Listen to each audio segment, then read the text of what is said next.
Good evening and welcome to Generation Rising. I'm Anaridis Rodriguez.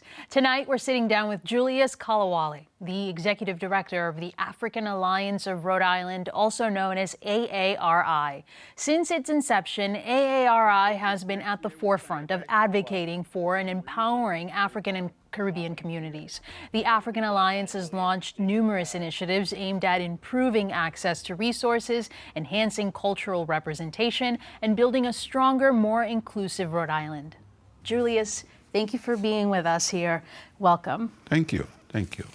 Tell us the story behind the founding of the African Alliance of Rhode Island. That's a very interesting question. The story goes back to many of us now live in this country, and many of us used to come, we go to school, and I did the same thing, and we go back. But the time has come that we are all settling here. Today in this state, there are 40 African countries that live in Rhode Island. Our population is about 85,000. Okay? Therefore, we are hoping that all of that become useful to the state. However, ARI was created in the sense of when an African arrives in this state, it's still an aspiration to make one phone call and be able to know where to find plantain and know where to find bananas and yucca, we call it cassava, and yam and things like that. Because an immigrant misses mostly two things, the food and the family. And that's how African Alliance was born. I love that. Those are all my favorite foods you mentioned, by the way, as a Dominican immigrant myself. So you find yourself, after decades of working as an electrical engineer, thinking, I want to start farming. It's personal to you. Yes. How so? Well, I enjoy my profession. I really do. The last retirement was from Bristol Community College. After my retirement, I took up teaching at Bristol Community College, and I was teaching statistics, and then COVID came, okay? So I kind of withdrew out of that and focused solely on growing and all of the above. What led to this particular project has to do with a large population of African women who are refugees in this state. And I go to meetings and I hear that everybody talk about their mental agony and things like that. And it dawned on me, many of us Africans grew up in a small town where everybody know who everybody.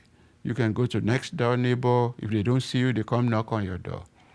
Then you arrive in US. And you are given the key to your apartment. You cannot go to the next door neighbor.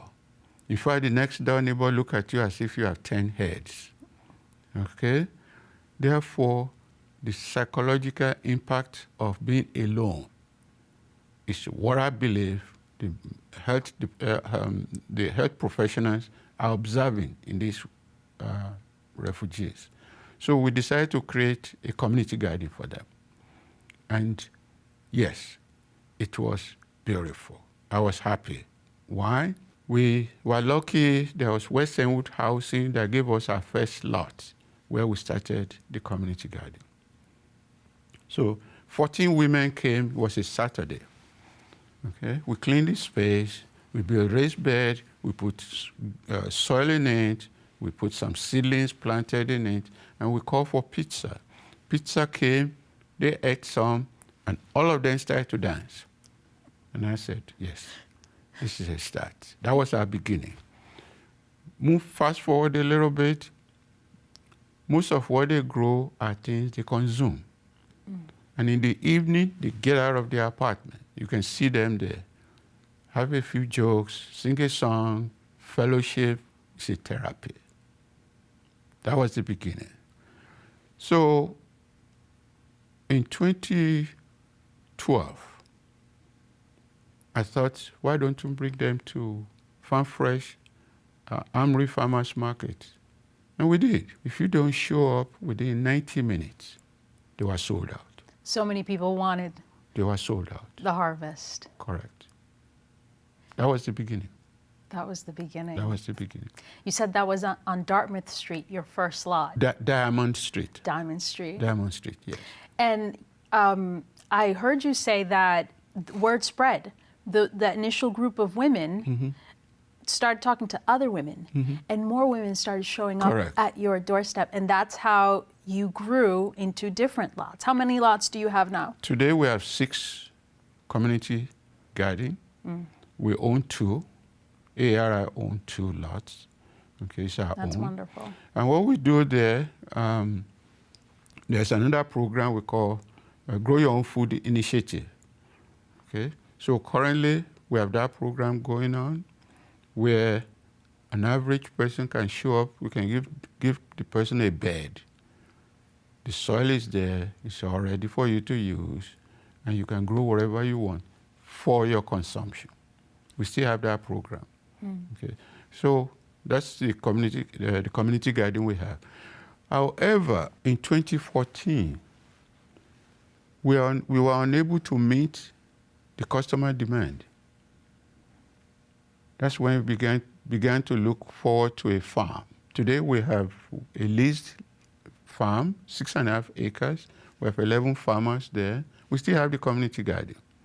That's wonderful. Okay, so this is how things kind of picked itself up and Developed. yes. 6.5 acres. It's interesting you mentioned the population. According to the American Immigration Council, Rhode Island has a sizable immigrant population. About 14.6% of the state's residents are foreign-born. And about half of those live with at least one immigrant parent. These are the families that are participating in Yes. the African Alliance. Tell us about them. Well, what I like to say about them is an area people we don't generally talk about. When you put a smile on a woman's face, one will say, I grew this. This is from my, okay? You begin to hear that psychological impact. I did this. I grew this. It's a different mental thinking. Then there was another one who's in her words. If she listened to this, she will know it's coming from her. She said, my grandchildren think grandma is useless. Then I made some money. I bought ice cream. They think I'm the best. You know, when you think about that, Yeah.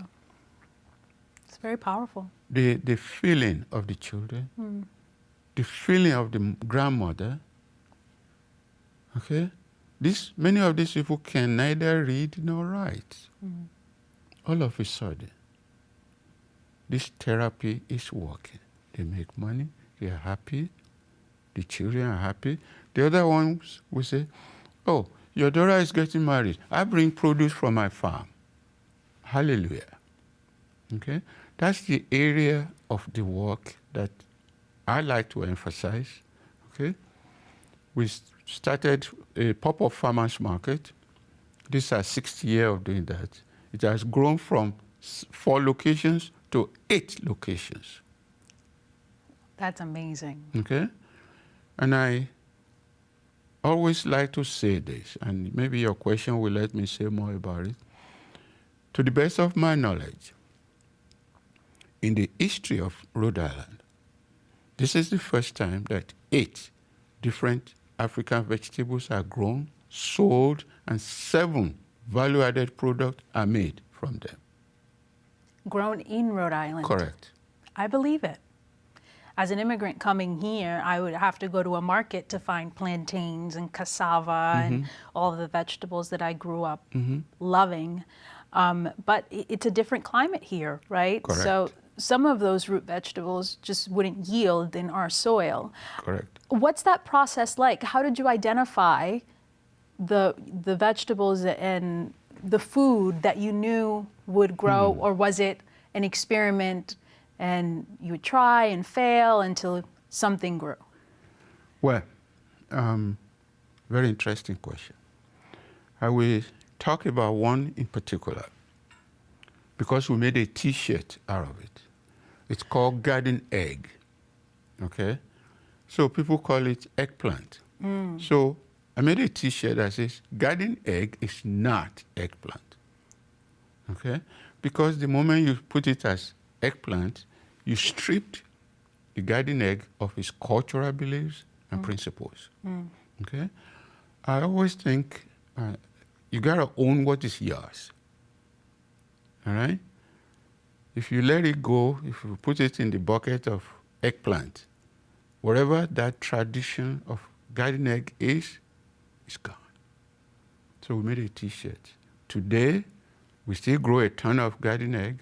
We still sell a lot of garden egg. We made a relish out of it. We pickled it. Okay? And you can go walk by school, public schools. You see they build a little raised bed. You can find garden egg grown there. There's an education component to this. Actually, that's my interest. And I spend a ton of time about that. Especially in my community, food is medicine. Food is a weapon, okay? Every one of us, old, young, rich, or poor, we have one constant. Every day, all of us, we have this constant. The constant is called the stomach.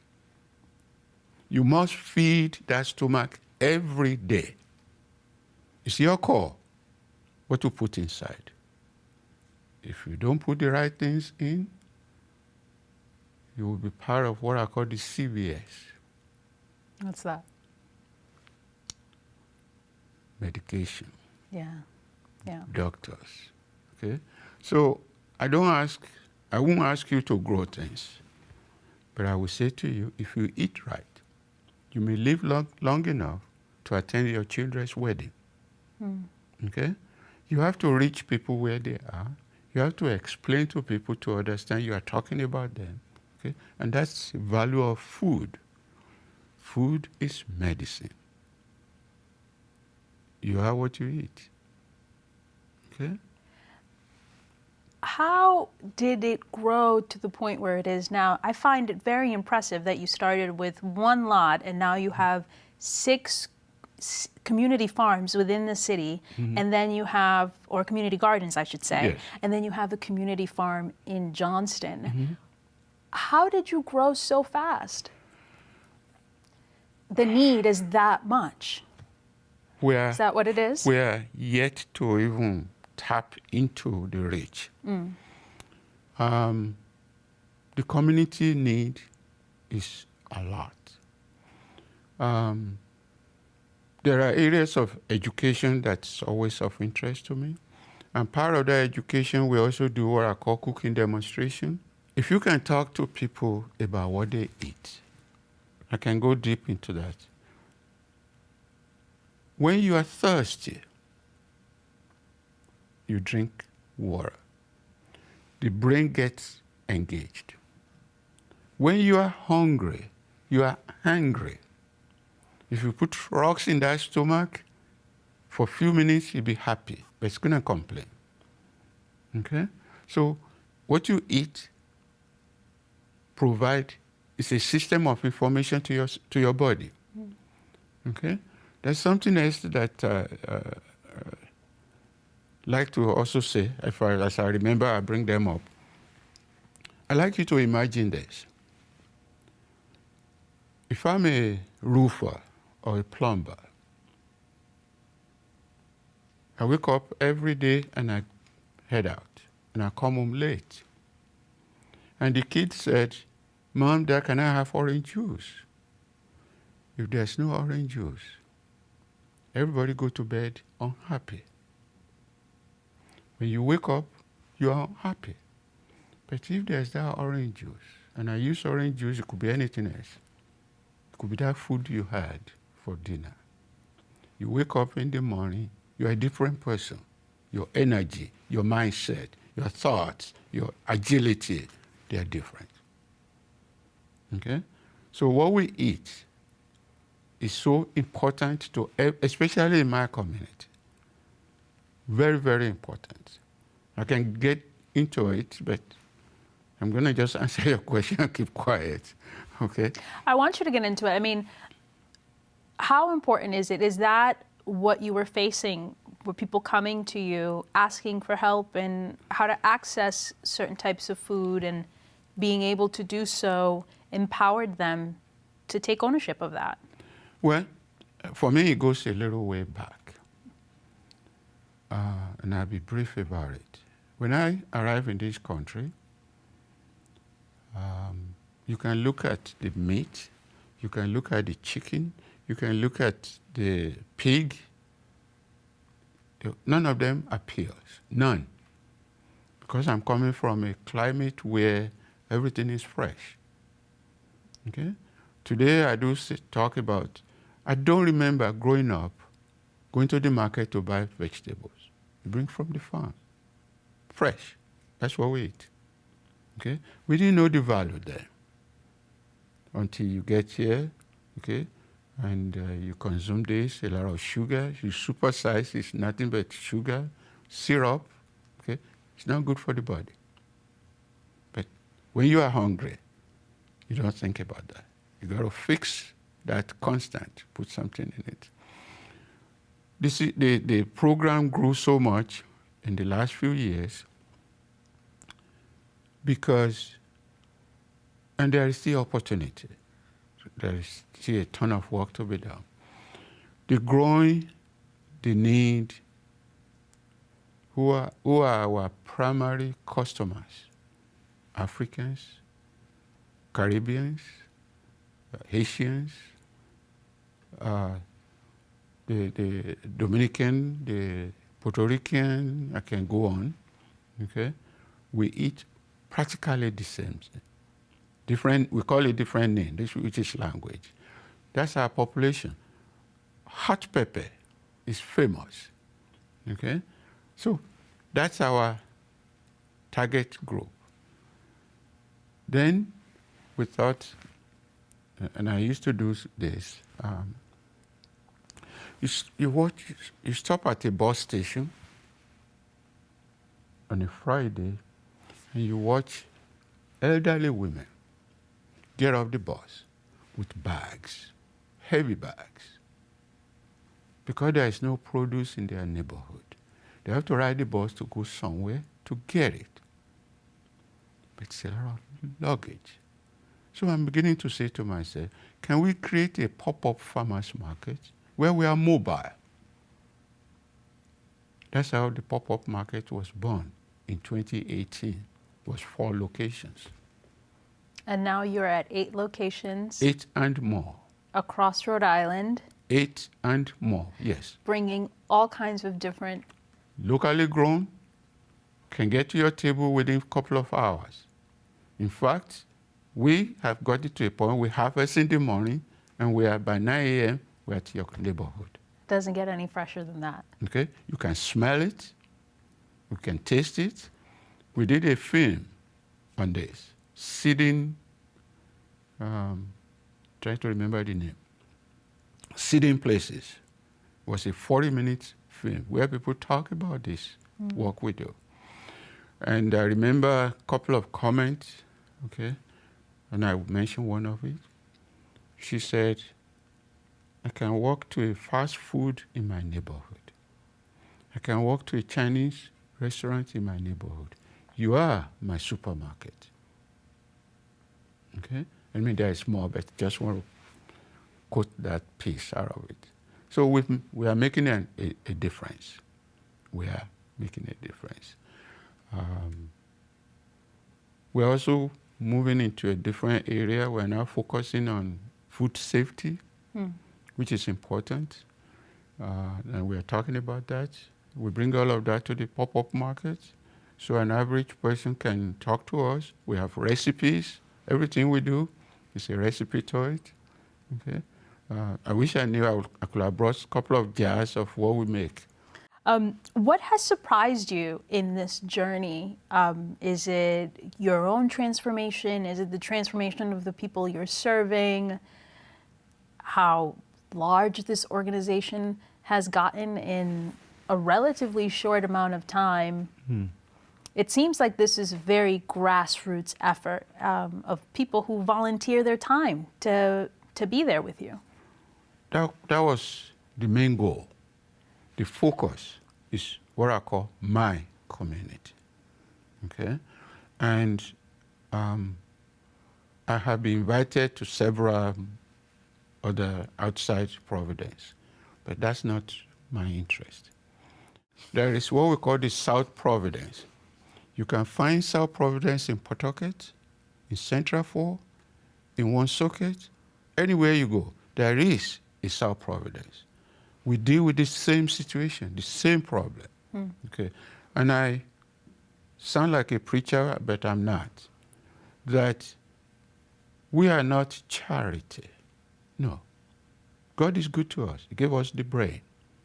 Allow us to venture. Allow us to learn. Allow us to do. Charity, that's not who we are. This community, no. But we'll be made to believe in charity. We are not charity. No. But the system is so set up that don't allow you to venture, to acquire skills, to do on your own, okay? And people tend to focus on failure, or mistakes. I don't. I call it a learning. The moment you recognize you can do better, that's progress. And that exists in this community.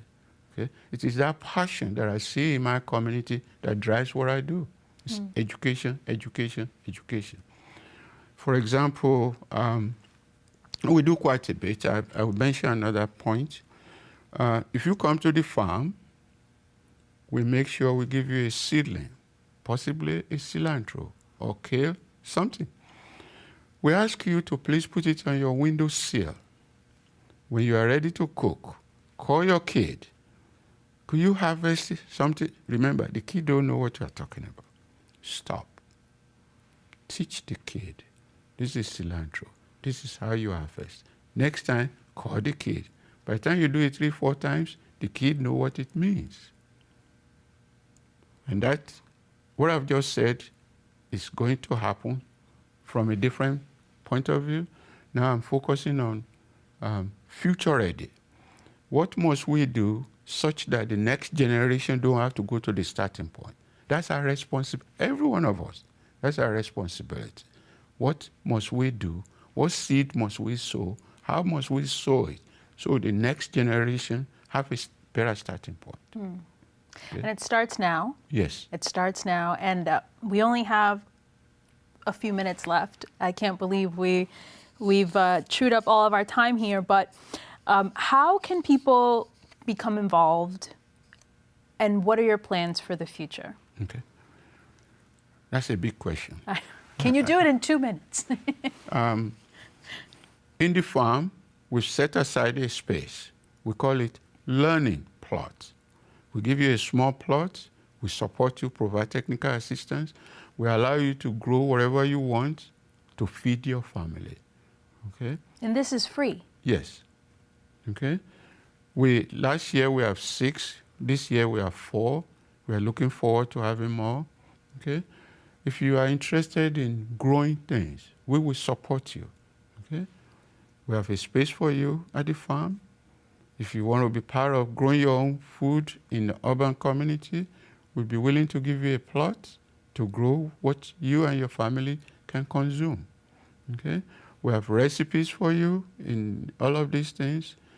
We invite you to come to our cooking demonstration. We invite you to come to our pop-up farmers market. In fact, if you come to our pop-up farmers market, there's an incentive. We encourage people. You sure we'll give you a $5 Bami coupon. Bami is the name of the farm, Bami Farm in Johnston.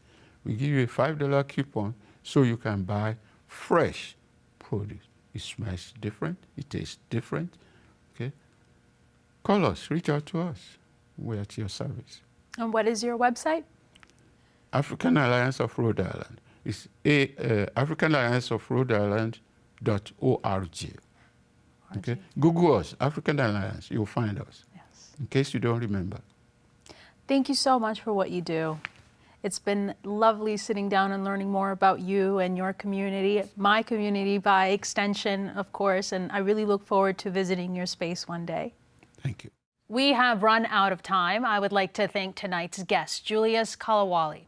You can watch this episode and all our past episodes anytime at watch.ripbs.org, and be sure to follow us on these social platforms for the latest updates.